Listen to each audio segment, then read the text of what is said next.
Family সেভেনে ঢুকলাম, উঠতে গেলে এখন দেখা গেল আমার ফ্যামিলির মা বোনদের উঠাইতে পারলাম, নিজে উঠতে পারলাম না। নাহলে এটা কি মনে হলো? তেলের দাম বেশি, এখন যাত্রীরা তো মহিলারা তো কম রোডের পারে, যেই এলাকায় দরকার সেই এলাকা চলতেছে না, চলতেছে সারা রোডের পারে খালি। বলার মতো তো ভালো করছে, কারণ মহিলাদের জন্য বসার জন্য সুবিধা, চলাচলের জন্য সুবিধা করছে।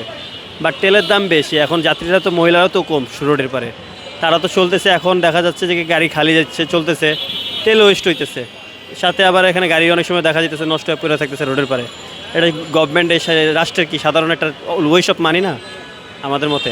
এখন সাধারণ জনগণের এত কি তেলের দাম বেশি যে জায়গায়, সে জায়গায় মানুষ চলতে সমস্যা হইতেছে, সে জায়গায় কি এটা কি আপনার মতে কি মনে হইতে পারে? আমার সাধারণ জনগণে অনেকভাবে অনেক রকম দেখতেছে, এটার জন্য একটু প্রবলেম ফেস মনে হইতেছে, যে কারোর জন্য উপকার, কারোর জন্য অসুবিধার সমস্যা। আর গভর্নমেন্টের দিক দিয়ে দেখলে গভর্নমেন্ট যেটা মনে করে, আমার মতে এখন বলতে গেলে কি সাধারণ মানুষের অবস্থার দিক দিয়ে দেখতে গেলে কি এটা আলাদাভাবে ঠিক নেই। আর মানে যেমন মহিলারা অনেক চলাচল করে না, যেই এলাকায় দরকার সেই এলাকা চলতেছে না, চলতেছে সারা রোডের পারে খালি, সেটা কি আলাদা সমস্যা না?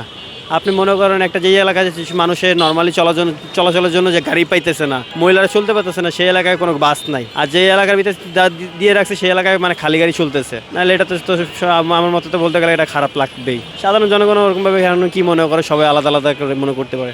বাট এখন ঠিক আছে, পিঙ্ক বাস একটা উপকার মহিলাদের জন্য। ফ্যামিলি সেভেনে ঢুকলাম, উঠতে গেলে এখন দেখা গেল আমার ফ্যামিলির মা বোনদের উঠাইতে পারলাম, নিজে উঠতে পারলাম না। নাহলে এটা কি মনে হলো? আমি কি অন্য গাড়িতে যেতে হবে ভেঙে, ফ্যামিলি আরেক গাড়িতে দিয়ে কি নিজের কাছে কি চাবো না আমার ফ্যামিলি আরেক দিক দিয়ে যাক, আমি আরেক দিক দিয়ে যাবো? নাহলে কি মনে হবে আপনার জন্য? আপনি আপনার ওয়াইফকে বা ফ্যামিলি নিয়ে উঠা দিলেন, আপনি টেনশনে থাকবেন আরেক গাড়িতে উঠে, সে গেল কিনা না গেল না, ঠিক সে ওই গাড়িতে কোথায় আছে না আছে আপনি কীভাবে খোঁজ নেবেন?